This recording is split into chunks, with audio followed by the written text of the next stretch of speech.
KERMANI, and will be co-presenting with my colleague, Dr. Sadia Ali. We are members of the American Muslim Women's Physicians Association, or AMWPA. This is a nonprofit professional charitable organization. Next slide. AMWPA was formally structured as American Muslim Women's Physicians Association as a nonprofit corporation in 2008. The mission of this organization is to improve the condition of women's health in the Muslim community, to provide a platform for Muslim women in medicine, and to raise the awareness of issues regarding community welfare with a particular emphasis on preventive health care. So, given the challenges of Ramadan coming up, we wanted to focus on how to eat in a healthy manner in Ramadan. Again, my name is ASRA Kermani. I'm a physician and associate professor, as is my colleague, Dr. Sadia Ali. We are both associate professors in the Division of Endocrinology at UT Southwestern Medical Center. So why is this important? As you know, when Ramadan comes, we have a big change in our eating habits, and fasting is thought to be beneficial, so people end up feeling justified in treating themselves after breaking the fast. But it is a month for self-restraint and an important month to be thoughtful of others. So we need to remember that to derive the best spiritual and physical benefits of fasting, we should not overeat. But the problem is our eating habits change. There's a lot more socializing around Ramadan, so there are a lot more challenges with food. And there are many people who are at high risk, such as those with diabetes, high blood pressure, and obesity, that actually can do worse during this month. And additionally, it's a difficult month. If you don't eat balanced meals, you can actually feel sluggish and tired throughout the entire month. The effects of fasting on the body are manifold, and we're not going to go over every single thing, but in general, when you fast, your brain feels more energized and you can think more clearly. It helps reduce your blood sugar. It increases your breakdown of fats. It helps to rest your digestive system, so you're not always having churning of stomach acids and reflux. Some items in your body are detoxified. And it's a good time to ditch your bad habits and not crave the unhealthy things, and helps reduce the inflammation in your body. It is known that prolonged fasting more than 12 hours allows your liver to use up most of its glucose supply. But if you have diabetes, that can put you at risk for low blood sugar. So please discuss with your physician whether it is safe for you to fast during Ramadan. Of course, the other major challenge is dehydration from lack of water intake, especially as the Ramadan comes in the warmer months. So if you are on blood pressure medications or diuretics, which are medicines many heart patients have that make you urinate more water, this can make you dizzy or faint. So again, please discuss with your physician prior to embarking on fasting during Ramadan. Overall, decreased caloric intake can lead to weight loss as well as an improvement in your cholesterol. So what are the goals of eating during this month? So the first goal is to hydrate with water and replenish glucose, because those are the most readily depleted items, and we're all aware of that. But the second goal is to eat balanced meals. So you all know there are many different food groups, and they are called macronutrients. Those are your proteins, your fats, and carbohydrates. They're important because they provide us the energy in order for our body to function optimally in a balanced way. Carbohydrates are the main energy source for the body, and these are converted into glucose. And therefore, they are broken into two categories: simple carbohydrates and complex carbohydrates. So simple carbohydrates are like plain sugar or sugary items like juices, sodas, etc. White starches also come in here, like white potatoes, white bread, naan, etc. White rice that's polished. These are all simple carbohydrates. Complex carbohydrates are the brown breads, the whole wheat naan, the whole wheat products, and other grains. The difference between the two is that simple carbohydrates are immediately digested and immediately turned into glucose. While this can be a good thing initially, it can lead to big spikes in your blood sugar, up and down, up and down. And after your blood sugar goes down, you can feel shaky and jittery and actually weak. So whereas it's okay to break your fast with dates because you are getting natural sugar and minerals, you're also getting some fiber versus having a sugary drink like ruafza or orange juice. And at the end of the day, your body has been depleted of glucose for about 12 hours. So in order, Sadia, could you go back to the previous slide? Thank you. So your body has been depleted of glucose for 12 hours. So you want to fill your liver back up. And you want something that will stay and sustain you. So you need to eat the complex carbohydrates to have that staying power or lasting energy, such as brown rice, whole wheat chapatis and bread, dal, beans, hummus, chickpeas eaten on their own, quinoa, barley, oatmeal. All of these will stick around and give you more sustained energy release. Next slide, please. As you know, protein is a vital building block to help repair your body's tissues, including your muscles and your bones. And it also helps in keeping you feel full. And so protein should be an important part of your eating pattern in Ramadan, because when you lose weight during Ramadan, not only do you lose fat weight, but you also lose muscle mass. And if you don't replenish enough protein, you can develop muscle weakness at the end of the month.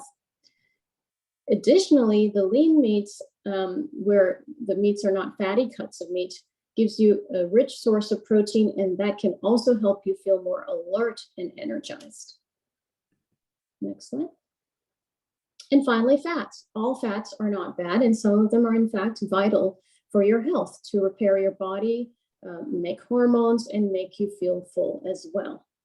But what's particularly challenging in Ramadan is many of the iftari items are fried or fatty or oily.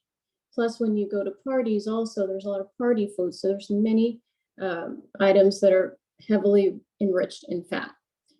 The challenge of fat is when you eat fried foods, there's actually a hidden source of salt because of the batter.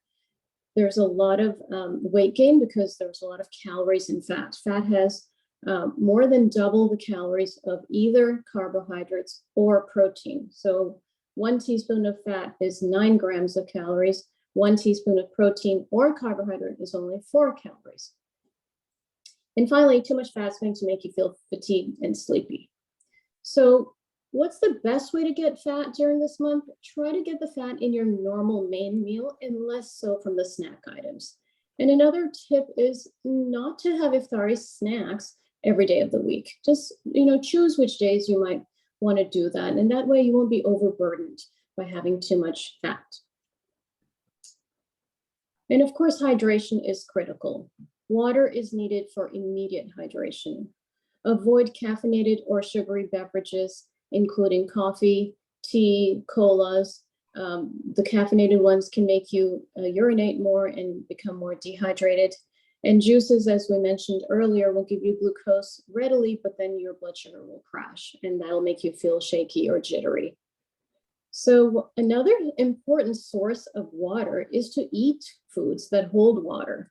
And these can include cucumbers, tomatoes, carrots, celery, bell peppers, and fruits that hold a lot of water, such as apples, oranges, melons, watermelons, pineapple, for example. These foods also have fiber, and that will give you a much more steady and slower release of water throughout the day. So just a picture of our typical iftari foods for many people.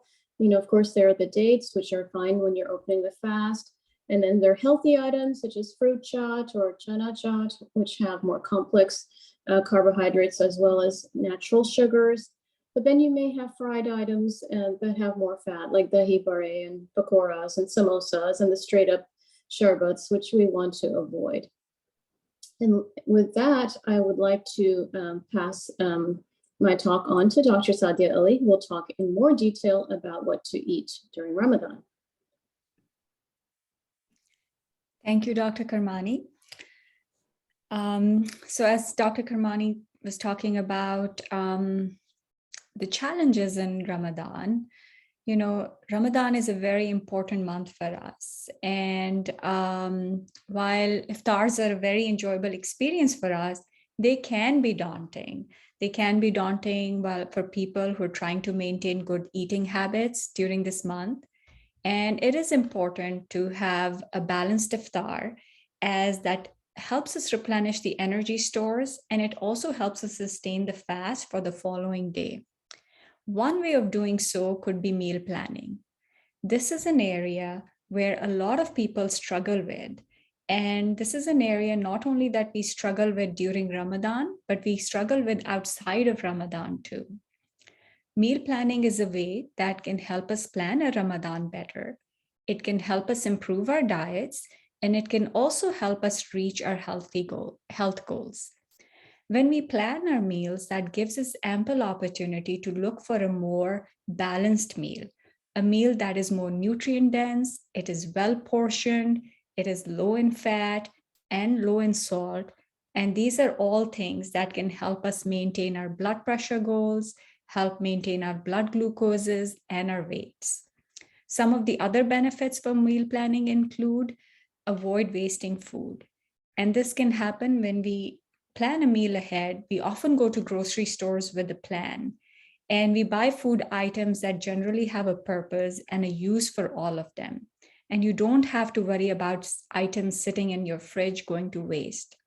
Some of the other important things, benefits for meal planning include saving time and saving money as well.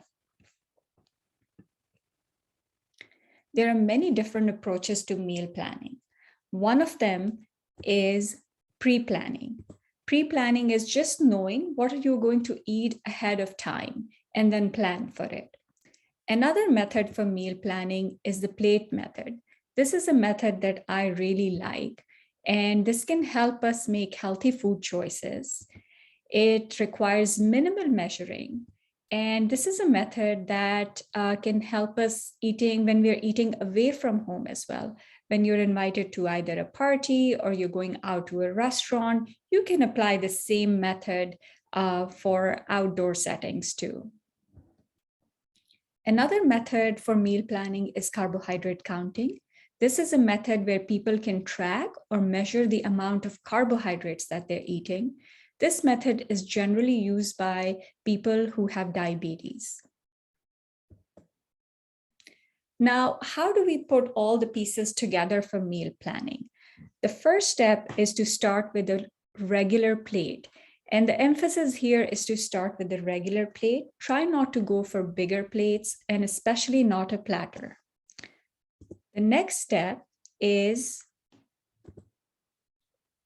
to try and draw an imaginary line through the center of the plate. Step number 2 is draw another imaginary line through one half of the plate. And this way your plate has 3 portions.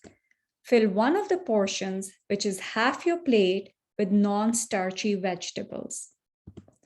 Then 1/4 of the plate, try to fill that up with protein. And it's even better if you have low-fat protein options, which is usually lean protein, such as chicken or fish. Then the next 1/4 of the plate should be carbohydrates. And it is even better here if you have complex carbohydrates like Dr. Kermani mentioned. If we kind of follow this method, this is an example of what our plate can look like. And this is a 9-inch plate. Remember, we talked about a regular plate, filling it half with vegetables, 1/4 with carbohydrates, and 1/4 with protein. The plate method is a simple way not only to plan your meals for yourself, but you can also help your family with this.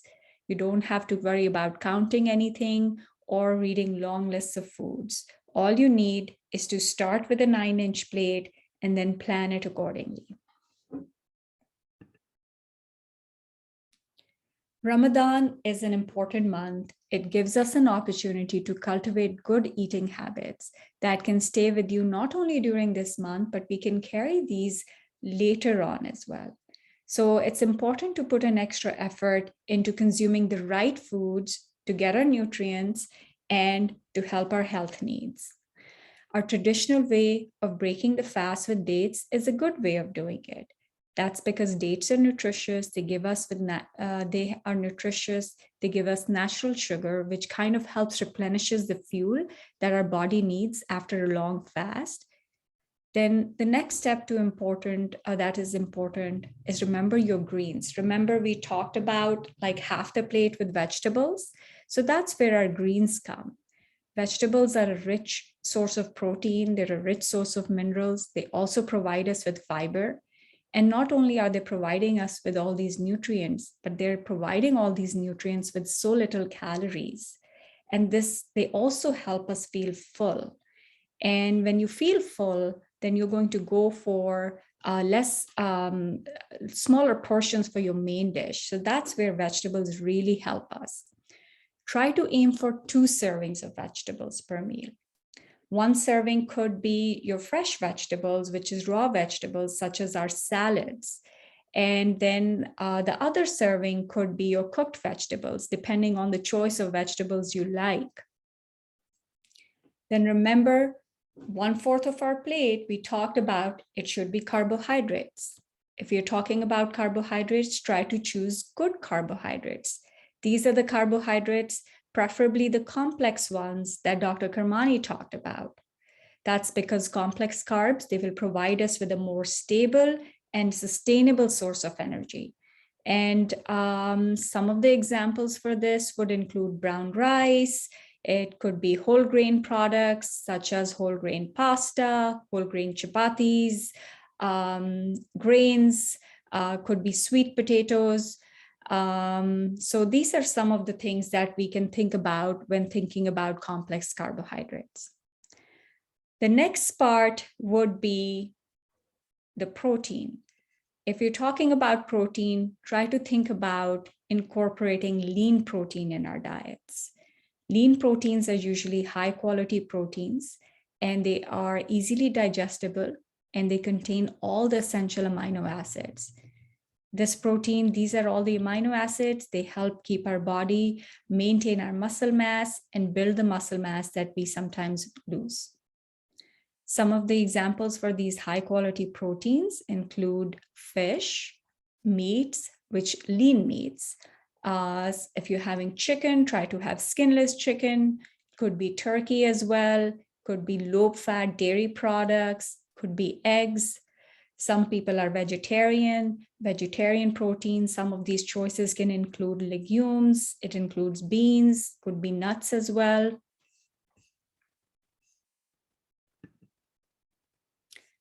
These are some more pictures on how our plates can look like, depending these are the principles that we talked about. Half vegetables, 1/4 protein, 1/4 complex carbohydrates. And we all come from different cultures and different backgrounds. So our food choices can be different, but we can essentially apply the same principle no matter which background we come from and what our food preferences are. Another important thing, especially during Iftar, is to take it easy. Don't try to be in a hurry to finish your food. After being deprived of eating for an entire day, overloading in food can lead to indigestion and other gastric problems too.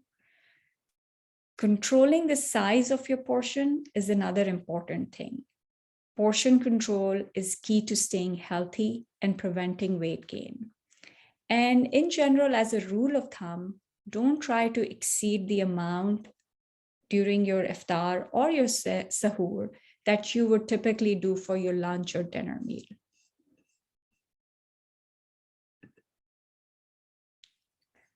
Same principles would apply to our food options for Suhoor.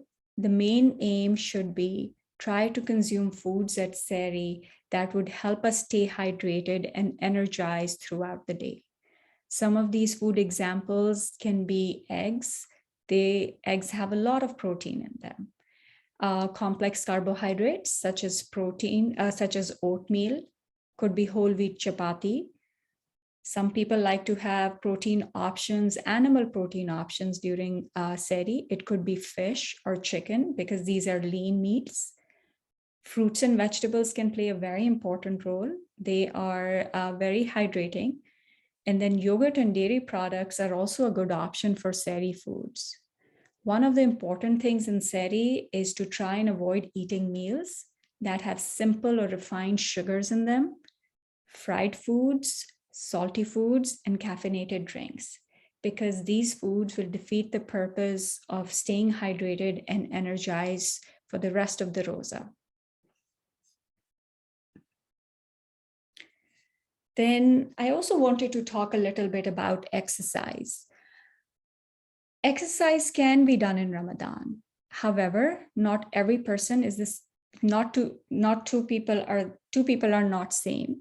And especially for people who have medical conditions, they should check with their doctor if they can exercise or not. Every person is different, their health condition is different. And for other people, light exercise, it can be done. It can be done anytime, either before or after Iftar. One of the important things with exercise in Ramadan is planning out. A careful plan can be very helpful. Always make sure that you don't overdo your exercise. Try to consider maintaining your current level, or you could even drop it slightly for a few weeks. It wouldn't hurt you. Rather than trying to push and improve, this is not the time to do that. Low intensity exercise, such as walking for 20 to 30 minutes, it can be done. It can be done either outdoors if the weather permits, or it can be done indoor if in a temperature controlled facility. During exercise, the most important thing is maintaining hydration.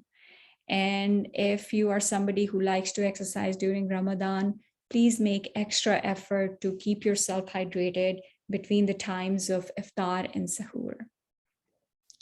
Very important is to know your body during exercise. Watch out for warning signs for dehydration. These signs can include dizziness, lightheadedness, fatigue, excessive thirst, nausea, and muscle cramps. If you have any of those, please stop exercise. And depending on how bad these things are, you can either open your rosa, and if this happens on a regular basis, that's not for you. Exercise overall can help us with digestion and sluggishness during Ramadan. So towards the end, in the last slide, we tried to put the tips together for Ramadan. Very important first step, hydration. Drink plenty of water and eat hydrating foods during Ramadan. Consume the right foods at Suhoor that can last you through the fasting hours. When you're opening your rosa or breaking the fast, replenish your energy levels by eating a healthy and balanced iftar. Try to limit fried foods. Party-style meals, try to keep them for specific days of the week, or try to keep them only for social events. This will help you plan better. If you have medical problems, please check with your physician if you're able to fast safely. Some of these common medical conditions include diabetes and high blood pressure. And then exercise can be done, especially light exercise such as walking. You can do it either before or after iftar. It can help you feel better and can help you with digestion. With that, we will end the presentation part, and we wish you all a very happy Ramadan from all of us.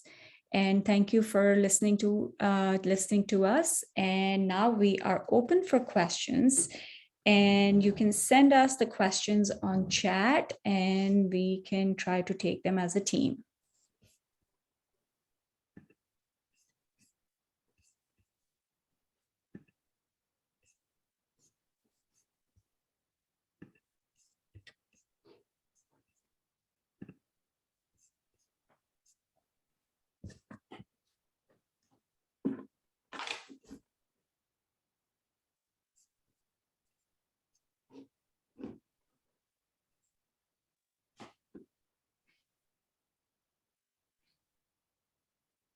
Thank you for that kind comment. I think it should be recorded because yes, this is recorded. Correct, Natasha? Yes. So there's a question from Ms. Sulafa. Thank you so much for this. What kinds of foods would you recommend for suhoor? So I would apply, we didn't talk about particular foods because we have people from different cultural backgrounds who have different preferences. But in general, you should have a little bit of protein. A good protein, source of protein is you can have eggs, you can have lean meats such as chicken, and then dairy products, low-fat yogurt, low-fat milk. Those are good. Some complex carbohydrates such as oatmeal or whole wheat chapati. These are some kind of foods that you can have for suhoor that will help sustain the energy levels and also help with the hydration level. Astra, do you have any other recommendations? Just to add, those are excellent ideas.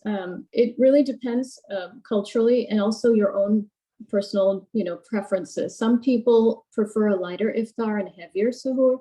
Some people do it the other way around. So if you want to eat more like breakfast type of light items at iftar, then you can eat what you would have eaten kind of like at a normal dinner at suhoor. So it should be nothing out of the ordinary from what you normally eat. But yeah, it's really your personal preference as long as the balance is there. And then Rasha Faizi said she really likes the plate idea. I really like it too. I'm glad you like it. Yeah, that's.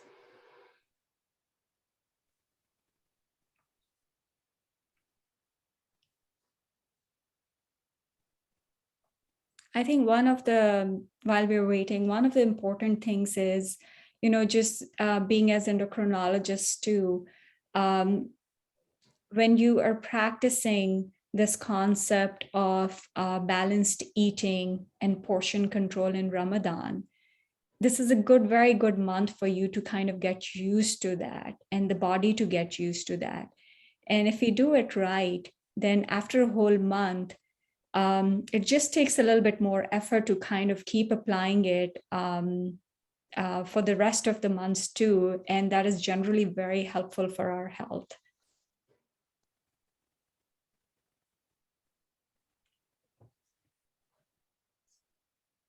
Any other thoughts, comments? Please tell cooking ways, somebody said. I can add something to that if that's okay. Mm-hmm. So there are different ways to cook, right? So some people do slow cooking on the stovetop. Some people like to bake. Some people like to fry.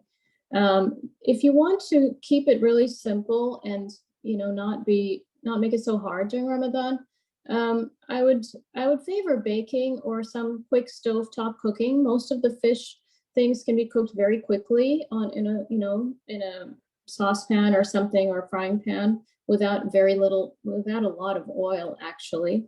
And you could use olive oil. You could sear your fish on either side and then add some water or broth and simmer it so it can steam.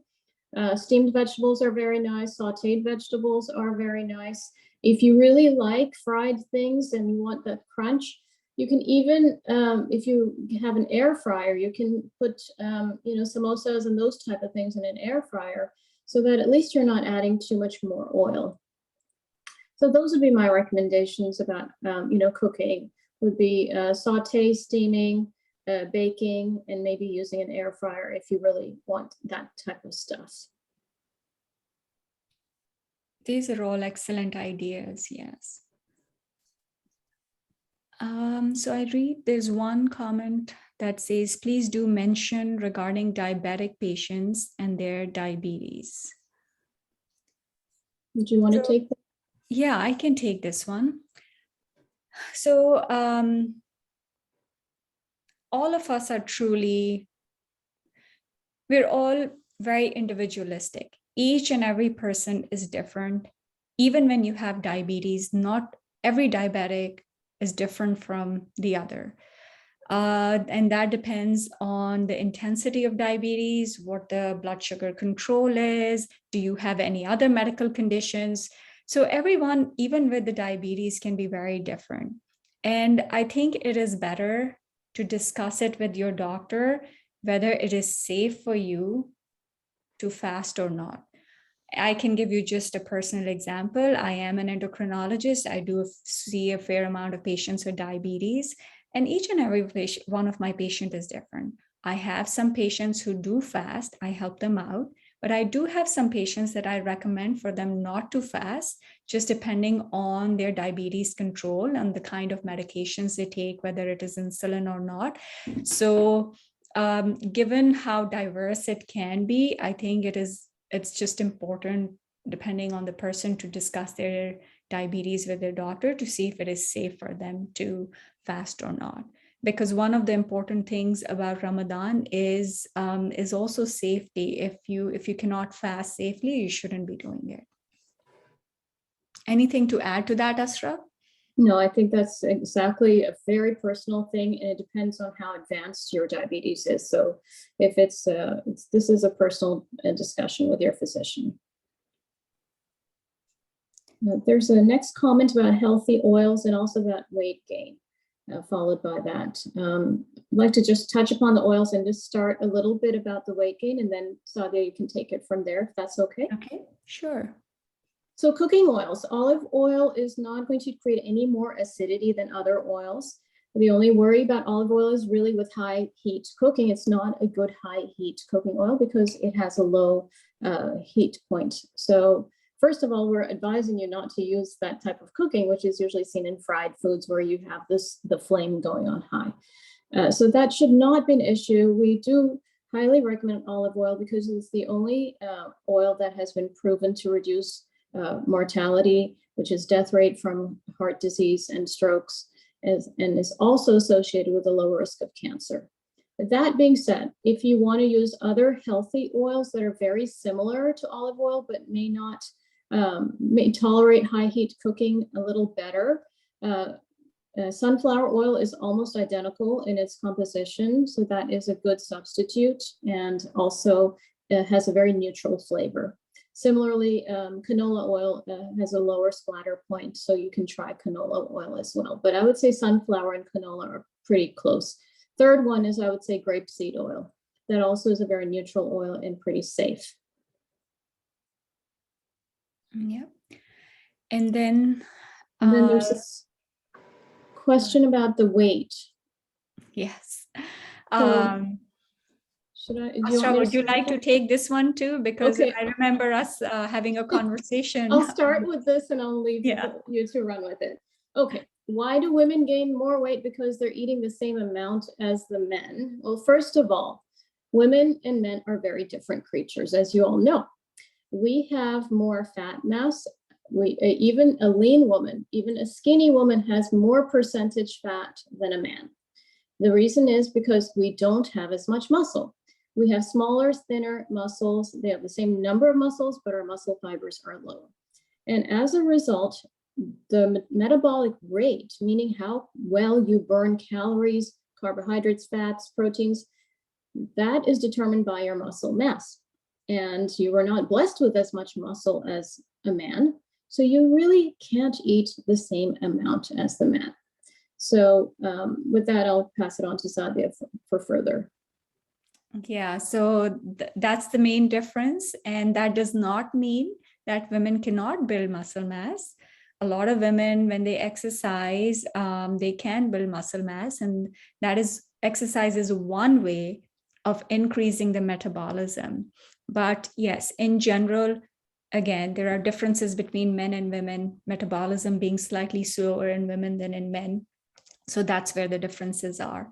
But some of the ways to improve metabolism, and that especially during Ramadan, is, when we eat less during Ramadan, overall, the metabolism can also slow down because our bodies are trying to help us to kind of adjust to the decreased caloric intake. That's one way of it, kind of storing the energy.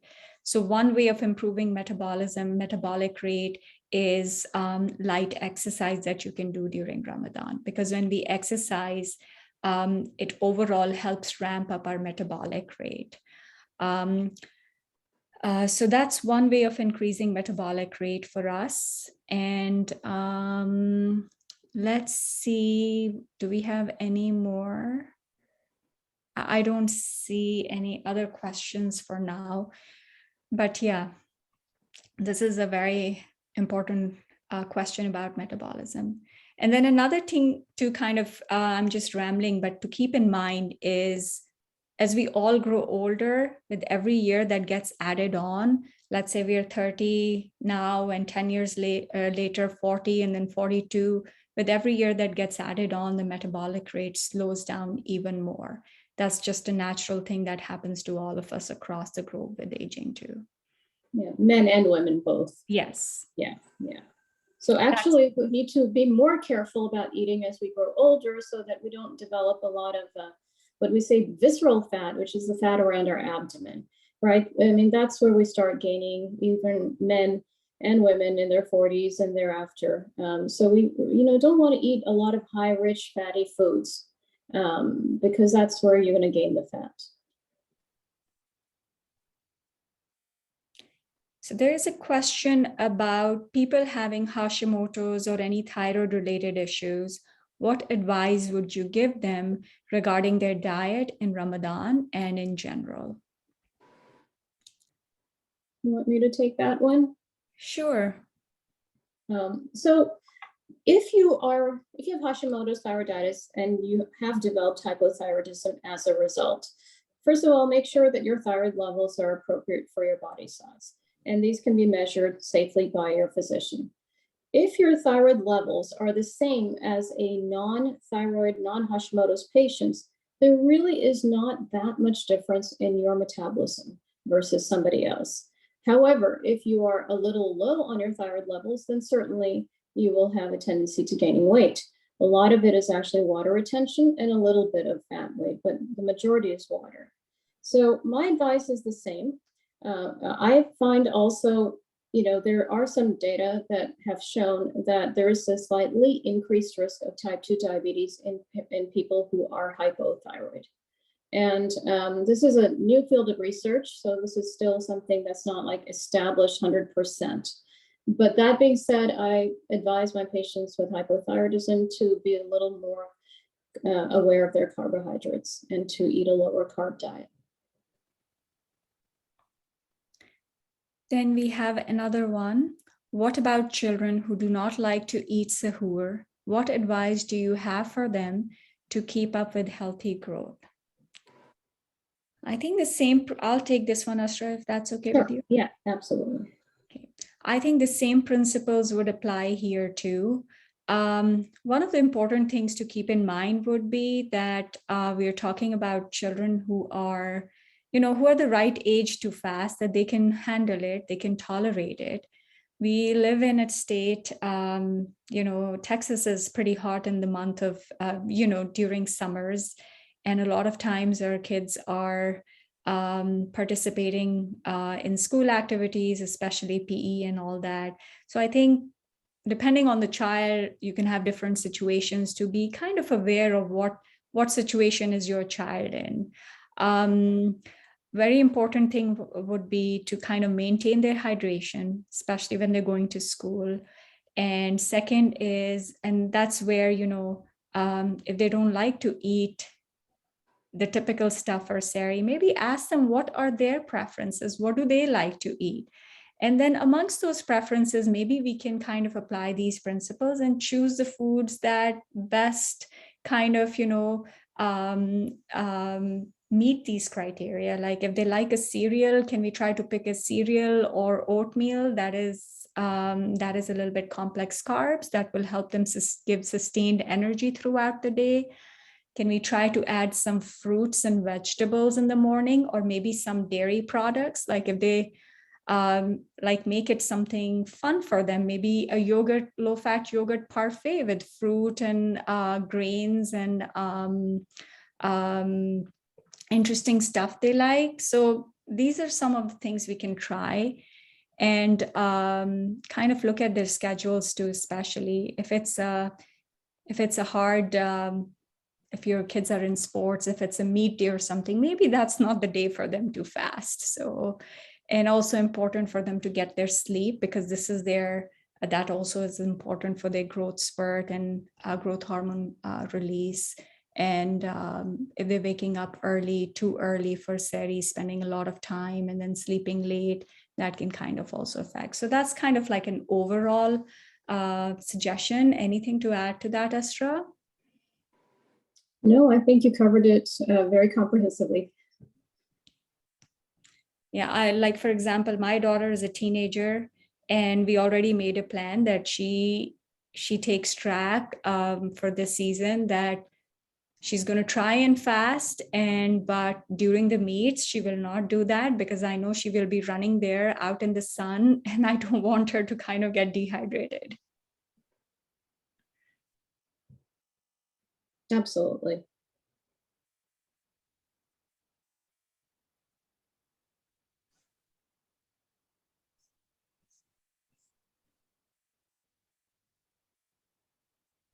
Mhm.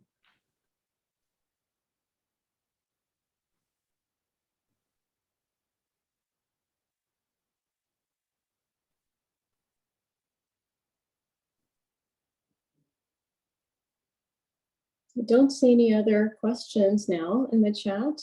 Oh, one more from Ms. Mariam Fatima. How about eating fruits along with meal?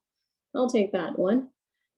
Eating fruits is a great idea because you can get your glucose that way, and you can also get your water and vitamins and nutrients that way.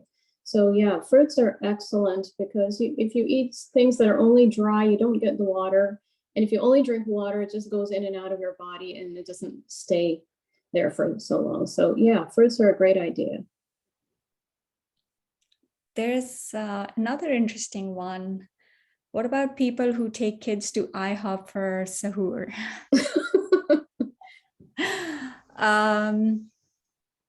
I'll try to take this. So, it's a personal preference. If somebody wants to take their kids to IHOP every day for Suhoor, maybe that's not a good idea. But, one of the important things in Ramadan is, especially for children, to make it fun for them too.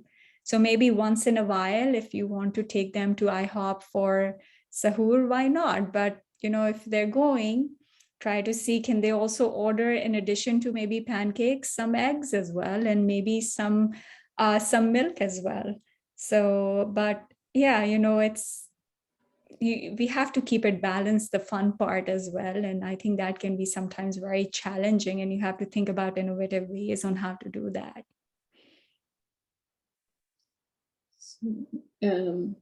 Another comment from Ms. Fatma, they don't advise to eat fruits along with meals, but not with it, saying they may rot in the stomach as food and take longer to digest than fruits.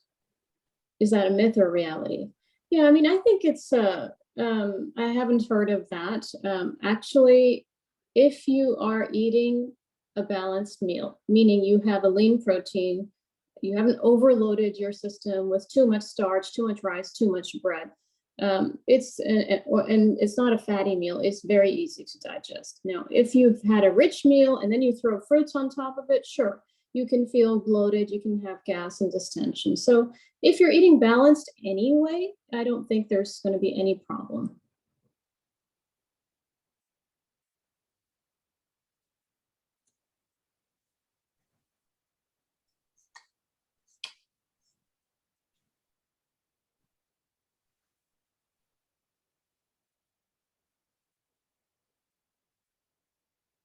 You're welcome.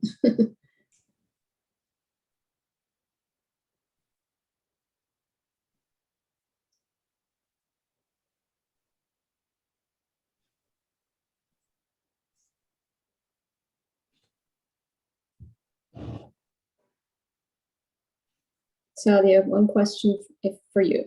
Oh, okay. How to resist overeating at iftar? Okay, I'm going to try my best to answer this. I think I can try and give you some tips here. We often talk about these tips just in general about on how to how to resist overeating just about at any meal with some of our patients too.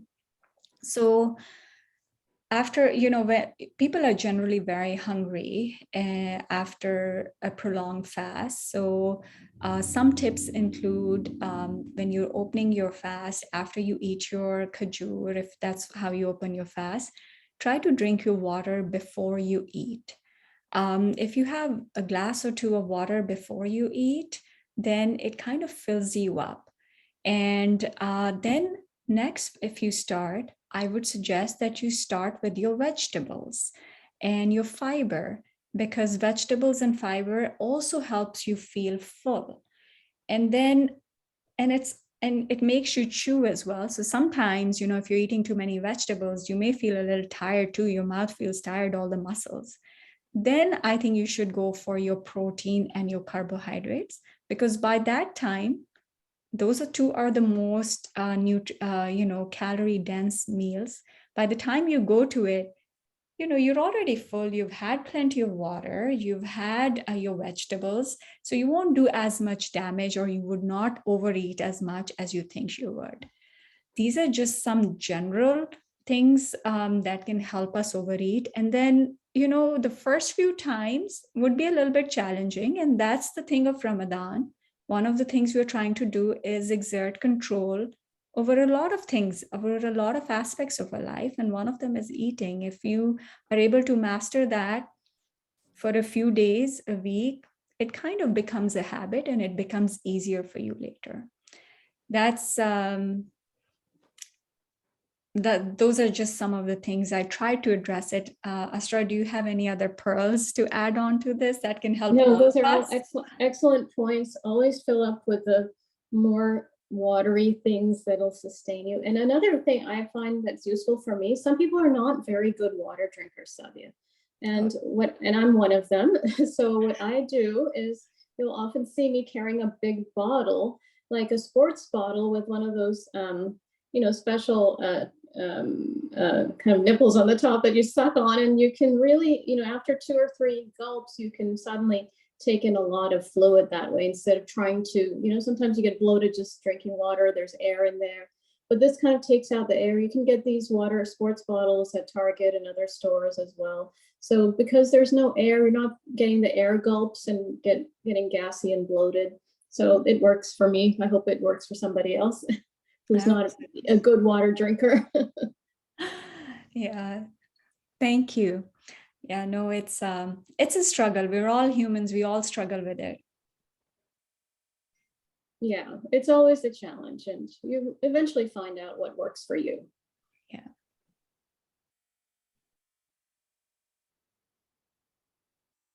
Yes, resisting is even more difficult, especially if most of your family members are laying out the iftar table with fried items and other unhealthy items. That is true. That is definitely true. And, I would just say, ask your family to say, can we just not eat fried stuff every day? Maybe it's, every Friday and every Monday or whatever. Maybe you can have a middle ground. Because it's because then you end up eating fat, and then you're not eating balanced stuff.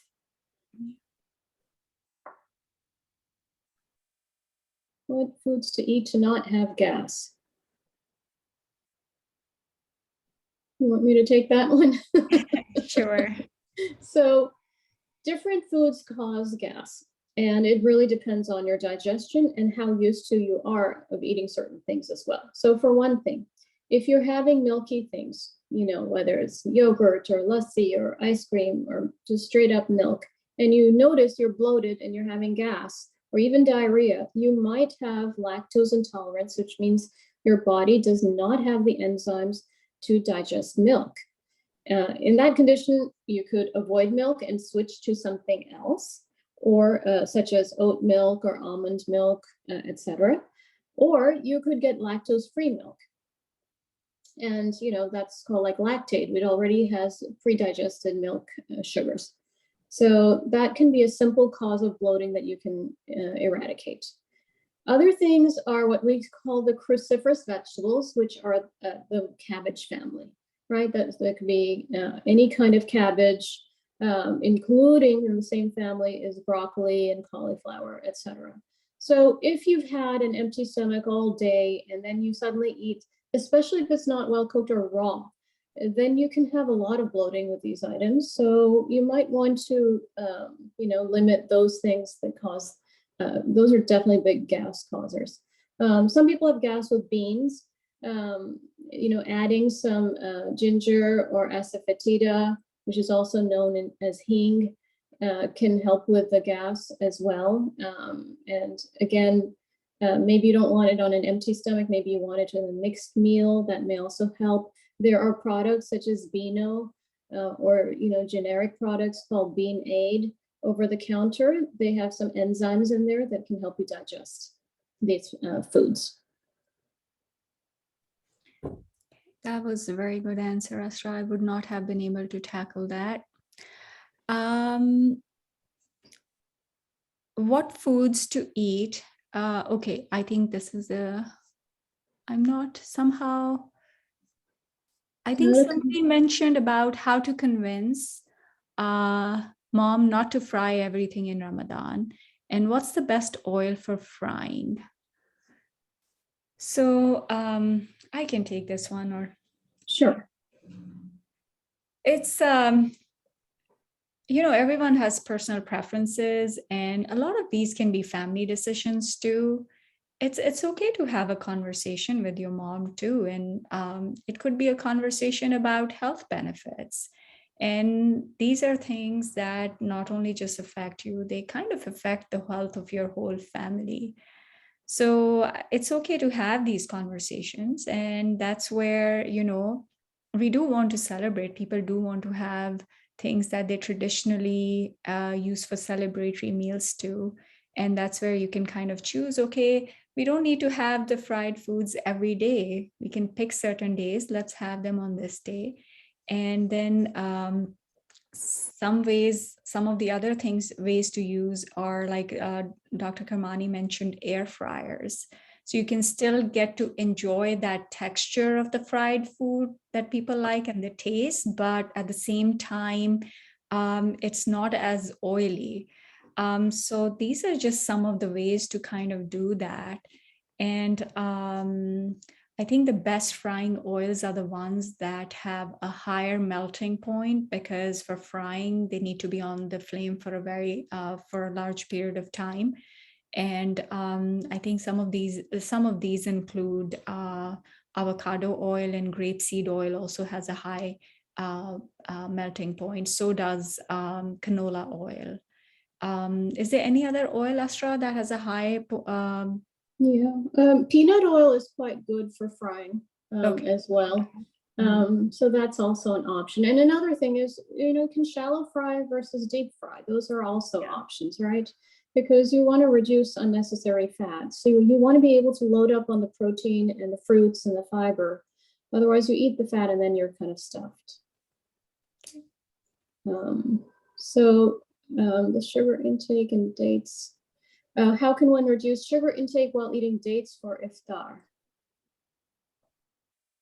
I think this is more about portions here. It's about quantity. Are we eating 1 to 2 dates versus are we eating 6 to 8 dates? So it's portion control that can be applicable here. Okay, so looks like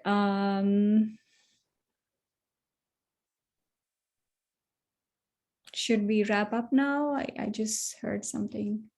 Yeah, we'll just see if there are any questions left. We'll see if there's anything else in the chat. I think we've had a lot of good discussions about nutrition. Yes. And very good questions and very practical questions. So we really do appreciate everyone's participation. think there is one. Okay. Choices for salmon and lean chicken, any better? Do you want to take this, ASRA? Sure. So any better than other options? Probably, yes. I mean, you could, if you can manage or like or afford, salmon is a very good source of omega-3 fatty acids, which are healthy fats. They also have a lot of sustaining power. It's also high in protein. So it's kind of one, solid package where you get healthy fats and protein together. But that being said, white fish is pretty much almost entirely protein without the fat. So any of the white fishes like tilapia, for example, is also good lean protein. Lean chicken is also skinless, is a good option as well. Of course, breast is the leanest cut, but even if you have skinless thighs and you're not having it in a lot of oily curries, those are all good options. If you eat turkey and you can have turkey kebabs or turkey keema or something, you can do that as well. Red meats should usually be limited to not more than once a week, just overall for health reasons, not just cholesterol, but it reduces your risk of colon cancer to eat less red meat.